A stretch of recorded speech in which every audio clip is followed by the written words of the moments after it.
My parents gave my sister $560,000 to buy her dream house, and they called me a failure for not living up to my potential. 2 years later, they couldn't stop talking about me, but not for the reasons they expected. When I think back to that night, I can still hear the clinking of silverware and the sound of my mother's laughter. It was supposed to be a casual family dinner, just us, my parents, my sister Lena, and me. I'd brought a small bottle of wine I could barely afford, hoping it might make me seem like I was doing fine. Halfway through dinner, Mom smiled at Lena and said, "Your father and I have decided to help you two get settled. We're gifting you $560,000 for the down payment." Lena gasped, covering her mouth. Her fiancé hugged her across the table while my parents beamed with pride. I just sat there, holding my fork like it was the only thing keeping me grounded. Then my dad turned to me and said, "Harper, maybe now you'll see what happens when you plan your life better. You've always had potential, but you just don't push yourself enough." I laughed, not because it was funny, but because it was either that or cry. "That's amazing for Lena," I said softly. "I'm happy for her." Mom smiled politely. "You should be. Maybe one day you'll figure things out too." I'd lost my job 6 months before when the company I worked for downsized. I was living in a small apartment with peeling paint and a leaky faucet. Every time I called, my parents sounded distant, like I was an obligation. Lena, on the other hand, was their pride, a marketing manager with a shiny engagement ring and a new life they could brag about. After dinner, I helped Mom clear the table. She said, "You know, Harper, not everyone's meant to be successful. Some people just drift. And that's okay." Her tone was sweet, but the words cut deeper than she realized. When I got back to my apartment that night, I sat on the edge of my bed, staring at my cracked phone screen. I wasn't angry at Lena, not really. She'd always been the favorite, and she played the part well. But something inside me changed. It wasn't just sadness anymore. It was quiet fire. They thought I'd failed. They thought I'd reached the end of my story. But I knew they were wrong. I didn't know how yet, but I would find a way to prove it. Not by shouting, not by arguing, but by showing them that I could build something on my own. I lay down that night still hearing my father's voice. "You just don't live up to your potential." I whispered into the dark, "You'll see." After that dinner, I stopped calling my parents as much. Every time I thought about their voices, about the way they looked at me across that table, my chest tightened. I needed space. I needed to remember who I was without their constant judgment. Most days, I went straight from work to my tiny apartment and stayed there. I didn't answer family group messages, even when Lena sent pictures of her new house. The marble countertops, the giant staircase, the pool that looked like something from a resort. My parents commented under every picture with heart emojis and praise. They never once asked how I was doing. One night, after scrolling past another photo of Lena holding champagne in her new kitchen, I called my best friend, Derek Vaughn. He'd known me since college, one of the few people who'd seen me when things were good and when they fell apart. "You can't keep letting them make you feel small," he said. "You're not a failure, Harp. You just need something that's yours." I sighed. "Something that's mine costs money I don't have." "Not always," he said. "Remember your grandpa's old cabin? The one in Vermont." It took me a second to picture it. A small wooden cabin tucked behind tall pine trees, where I used to spend summers as a kid. The roof had leaked even then. When Grandpa died, everyone just forgot about it. My parents said it wasn't worth fixing, so it sat there, rotting in the woods. I hadn't thought about that place in years. But now, for some reason, it felt like a seed being planted. That night, I couldn't sleep. I kept thinking about the cabin, the smell of pine, the creak of the porch steps, the way the sunlight used to spill through the trees in the mornings. I opened my laptop and started searching. How to restore an old house. How to buy and flip property. How to apply for small renovation loans. At first, it was just curiosity, something to distract me from how angry and lost I felt. But the more I read, the more something inside me started to change. I began taking notes, watching videos about tools, materials, painting, budgeting. I made a folder labeled Cabin Project, though I wasn't even sure I'd ever go through with it. Still, it gave me something to hold on to. Days turned into weeks. My parents kept bragging about Lena's new patio furniture, or the latest upgrades they helped her with. Every post and every call reminded me how invisible I was to them. But instead of crying like I used to, I started planning. I called Derek again one evening. "If that cabin's still standing," I said, "I want to see it." He grinned through the phone. Then let's go this weekend. After we hung up, I stared at the ceiling for a long time. For the first time in months, I didn't feel stuck. I didn't feel worthless. I didn't even feel angry. I just felt ready to prove to myself that I could take something broken and make it whole again. When Derek and I reached the cabin, the road was almost hidden by weeds and fallen branches. The place looked smaller than I remembered, and the smell of damp would hit us the moment we stepped out of the car. The porch sagged, the windows were cracked, and moss covered most of the roof. It looked more like a haunted house than the place where I used to eat pancakes with my grandfather. Still, something about it felt right. I walked around slowly, brushing my hand over the rough wood. I could almost hear Grandpa's voice calling me from the porch, telling me to fetch his hammer. My throat tightened. This place had been forgotten for years, but it was the only thing left that felt like mine. Derek kicked at a loose board. "It's rough," he said, "but it's not dead. You could bring it back."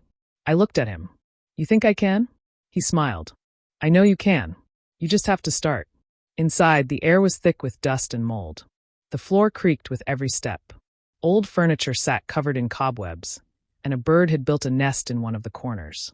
It should have scared me off, but instead, it made me feel alive. I grabbed a broom from the porch and started sweeping. Derek laughed but joined in. That first day, we didn't get much done. We mostly cleaned, threw away broken things, and talked about what the place could look like. I imagined new walls, a fresh coat of white paint, maybe a porch swing like Grandpa used to have. By the time the sun went down, we were covered in dirt, but I couldn't stop smiling. The next weekend, we came back with tools. Derek showed me how to pull nails, measure boards, and use a saw safely. I messed up a few cuts, but he didn't laugh, just handed me another board and said, "Try again." At night, we cooked simple meals over a small stove and sat outside listening to crickets. It was quiet out there, peaceful in a way I hadn't felt in years. During the days we weren't working on the cabin, I got messages from my mom about Lena's new car or the pool she'd just finished. "She's really doing well," Mom would say, as if reminding me. I'd just reply with short texts, "That's nice," or "Glad to hear it." They never asked what I was up to, and I didn't tell them. I didn't need to. The more time I spent fixing that cabin, the more I changed. My hands grew rough from sanding and painting. My arms ached at night, but it felt good, a kind of pain that proved I was building something real. Derek would sometimes joke, "You're stronger than you think, Harper." Maybe I was. Every nail, every plank, every brushstroke felt like a quiet promise. They had called me a failure, but this cabin was my answer. I didn't need their approval anymore. I just needed to keep going. The cabin didn't look anything like the wreck I had first walked into.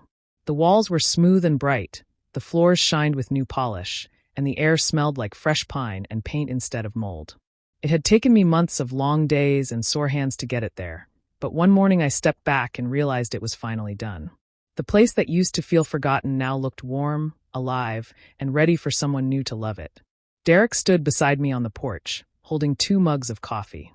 "You did it," he said, his voice soft with pride. I laughed, brushing sawdust from my jeans. "We did it. I couldn't have figured out half of this without you." He smiled. "Maybe, but you're the one who didn't quit." I didn't know what would come next, but I knew I couldn't just let the cabin sit empty again. So I called a local real estate agent named Mara Collins. She came by the next day, a cheerful woman with short blonde hair and sharp eyes that missed nothing. The moment she stepped inside, her eyebrows lifted. "You restored this yourself?" I nodded, a little nervous. "Mostly. I had help from a friend." "Well," she said, walking around and running her fingers along the window frame. "It's beautiful. You've kept the charm but made it modern. Buyers are going to love this." Hearing that felt like a weight lifting off my shoulders. Maybe all those nights of sanding and painting had been worth it after all. Mara listed the cabin, and within a few days, she called me sounding almost breathless. "You won't believe this, Harper. I have multiple offers already." A week later, it was sold for $370,000. I just sat there staring at the numbers on the paper, trying to believe they were real. For the first time in my life, I had done something that worked. Not because someone gave me money, not because anyone helped pull strings, but because I built it myself. When I told my parents, there was a long pause on the other end of the phone. My mom finally said, "Well, that's nice, honey. Sounds like you got lucky." Lucky. That word stung more than I wanted to admit. But I didn't argue. I just said, "Yeah, maybe I did, and hung up. Later that night, I sat outside the cabin one last time before handing over the keys. The trees were swaying in the wind, the air smelled like rain, and I felt something inside me that I hadn't in a long time: peace. I had done something real. It wasn't about the money. It was about knowing I could take something broken and make it whole again. As the sun set behind the trees, I whispered to myself, "This is just the beginning." And for the first time, I actually believed it. With the money from the cabin, I could finally breathe. For the first time in years, my rent wasn't a worry, and my fridge wasn't empty. But I didn't want to just sit on that money. I wanted to build something real from it. I spent nights scrolling through listings, looking for another old place that needed saving. That's when I found it, a Victorian house at the edge of a forgotten neighborhood, the kind of place people drove past without noticing. It had cracked windows, a leaning porch, and vines crawling up the side, but beneath all that ruin, I saw potential. When I showed Derek the pictures, he raised an eyebrow. "You sure you're ready for a beast like that?" I grinned. "I've got a good feeling about this one." We drove there the next day. The house stood tall but tired, its faded red paint peeling off like old skin. Inside, the floors were warped, and the walls carried years of neglect. But when sunlight streamed through the dusty windows, I saw beauty under the decay. I signed the papers a week later.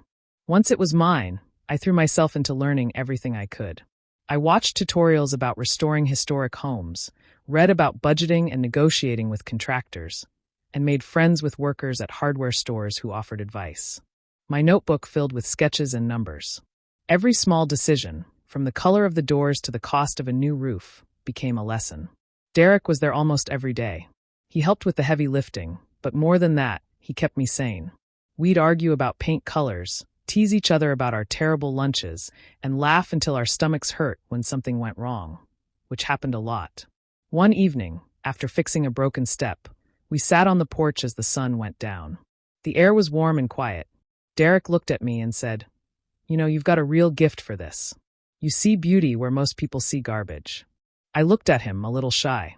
Maybe. Or maybe I just know what it feels like to be seen as worthless. He didn't say anything for a moment, just smiled softly. There was something in his eyes that made my chest tighten, something gentle, something more than friendship. As weeks passed, the house slowly came back to life. The old floors gleamed again, the rooms filled with color and light. I could feel myself changing with it, not just fixing walls, but rebuilding confidence. Meanwhile, my family was busy pretending everything was fine. Mom mentioned that Lena's fiancé was having some business troubles, but she brushed it off quickly. Then she slipped in that the house was a bit expensive to maintain. I could hear the strain behind her voice, though she tried to hide it. I said nothing. I didn't ask questions or offer advice. I just listened, feeling a strange calm. For once, I wasn't the one they pitied. I was finally standing on solid ground, and I wasn't going back. The next year passed in a blur of paint, dust, and long hours. After finishing the Victorian house, I used what I'd earned to buy another place, a small brick home on the edge of town. It wasn't as grand, but it had good bones. I poured myself into it, fixing every corner until it shined. When I sold it, the profit was more than I'd ever imagined. That money didn't sit for long. I found another property almost immediately, this one an old farmhouse surrounded by fields. Each project taught me something new: how to manage workers, where to save and where to spend, how to spot a deal before anyone else saw it. My days started early and ended late, but I didn't mind. There was something deeply satisfying about watching broken places turn beautiful again.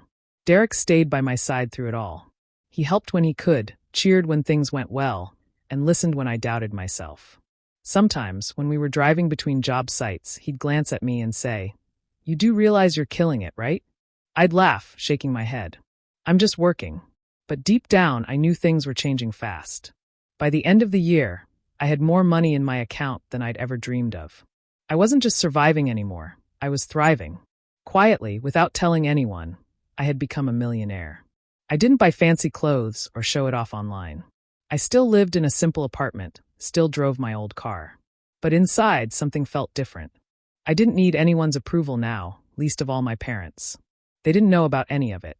To them, I was still the lost one, the daughter who never figured things out. I didn't correct them. It was easier that way. Then, one afternoon, my mom called. "We're having a family dinner this weekend," she said. "Lena will be there too. You should come." I almost said no, but something in her voice made me agree. When the evening came, I took my time getting ready. I wore a simple black dress and a pair of gold earrings Derek had given me. Nothing flashy, but it fit perfectly. When I walked into my parents' house, the chatter quieted for just a second. Lena was there, sitting beside her husband, but her smile didn't reach her eyes. She looked tired, thinner too. My mom hugged me quickly, then stepped back like she didn't quite know what to say. "You look nice," she finally said. "Thanks," I replied, keeping my tone light. All through dinner, I listened more than I spoke. My parents talked about Lena's house, her job, the usual things.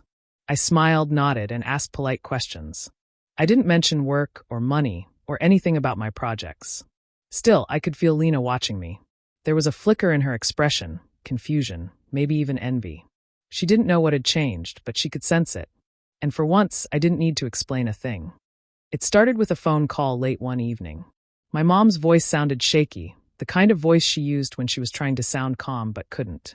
"Harper," she said, "your sister's going through a hard time. Can you come over tomorrow?"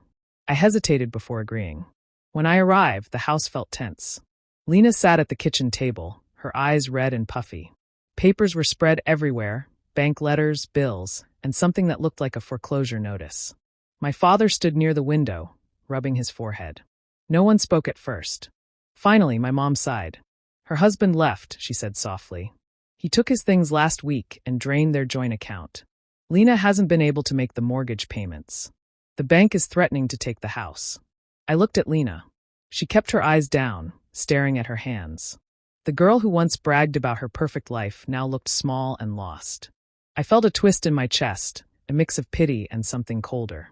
Dad turned to me then, his voice uncertain. "We didn't want to ask, but you're doing better now, right?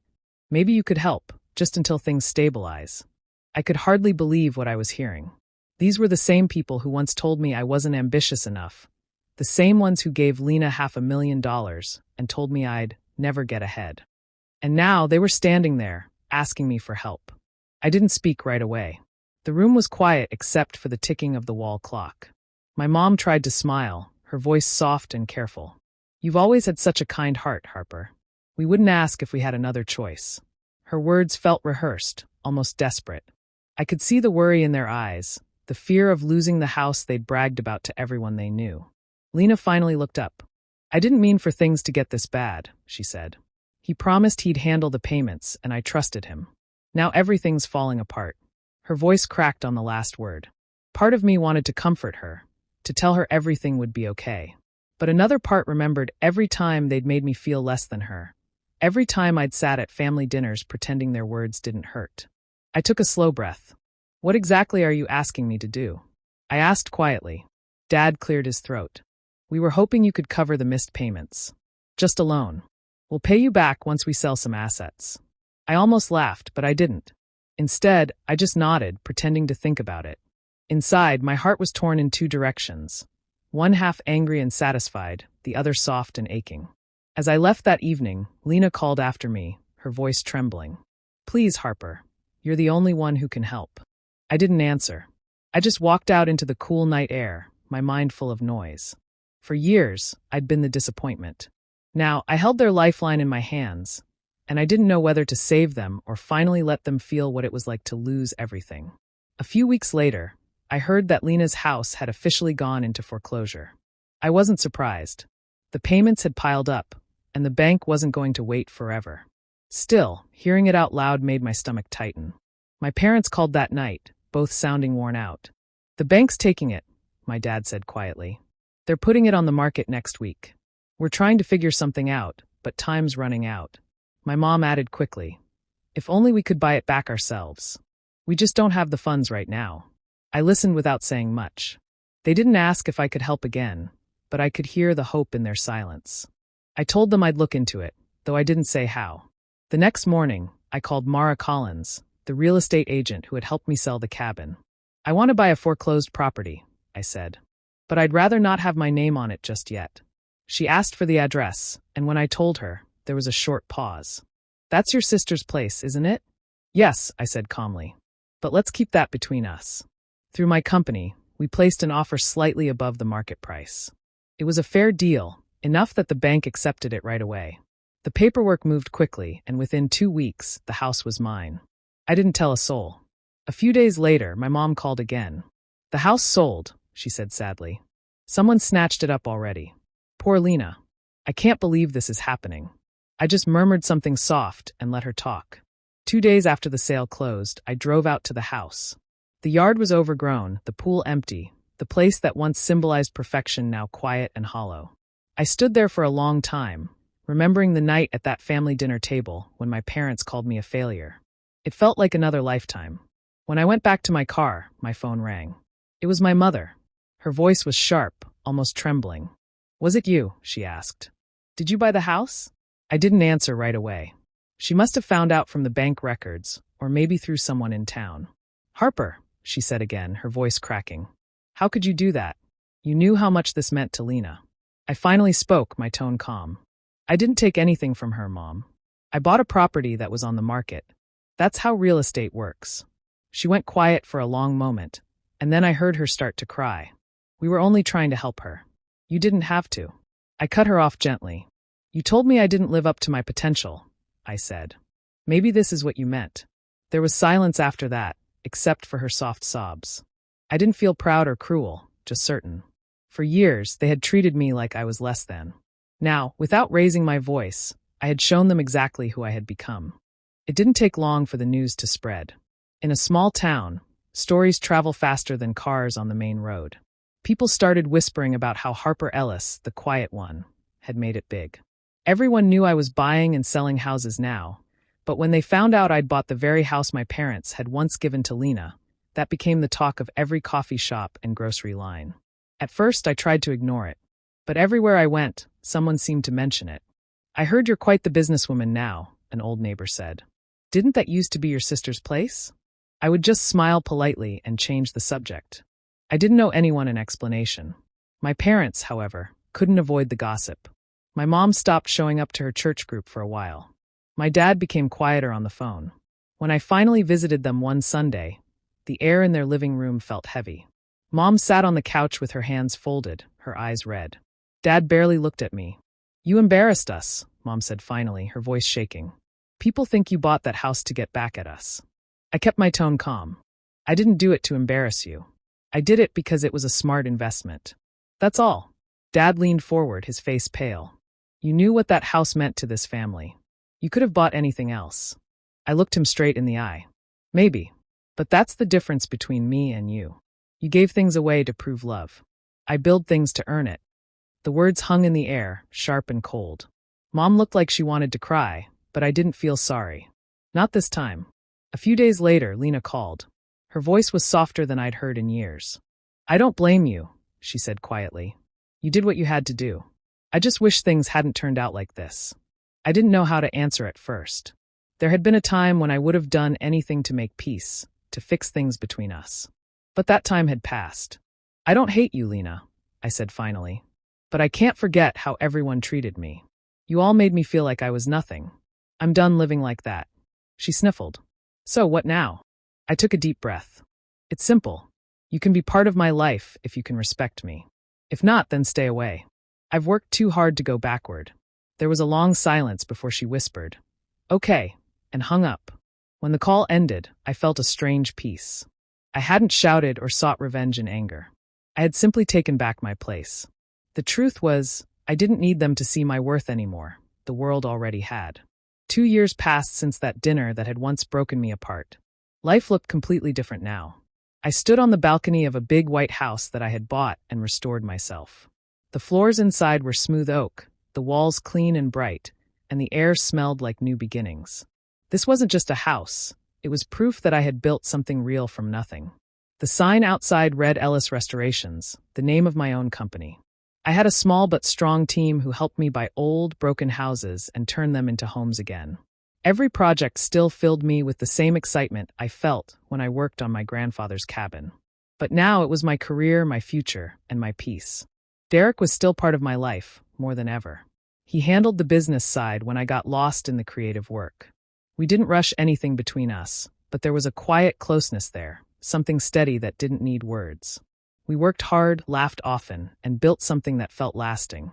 Sometimes I'd think about my parents and Lena. We weren't as close as before, but the bitterness had faded. Lena was renting a small place in town, trying to rebuild her life after everything that happened. We spoke once in a while, short, polite conversations. I didn't hold hate toward her anymore, just distance. Then one morning, I received a thick white envelope in the mail. The handwriting on the front was familiar, my mother's. For a moment, I thought about tossing it aside, but something stopped me. I opened it slowly. Inside was a letter written in careful, shaky handwriting.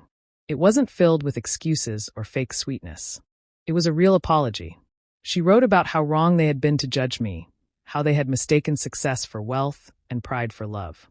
She said she and Dad finally understood that what I had done wasn't about money. It was about strength. She ended it by saying, "We are proud of you, Harper." Truly. I sat on the balcony for a long time after reading it. The sun was setting, painting the sky in shades of orange and pink. The wind brushed against my face, and I felt a strange calmness settle over me. I didn't know if I could ever forgive them completely. The hurt they caused had shaped me, but it had also pushed me to grow. Maybe forgiveness didn't mean forgetting. Maybe it just meant letting go. I folded the letter carefully and tucked it inside a small wooden box where I kept things that mattered: old photos, my first house key, and now this. As the last bit of sunlight faded, I looked out over the quiet street, the lights from the houses flickering one by one. I thought about everything I'd lost and everything I'd built. They gave her a house, I whispered to myself, smiling softly. I built my own, and for the first time, I felt completely at peace.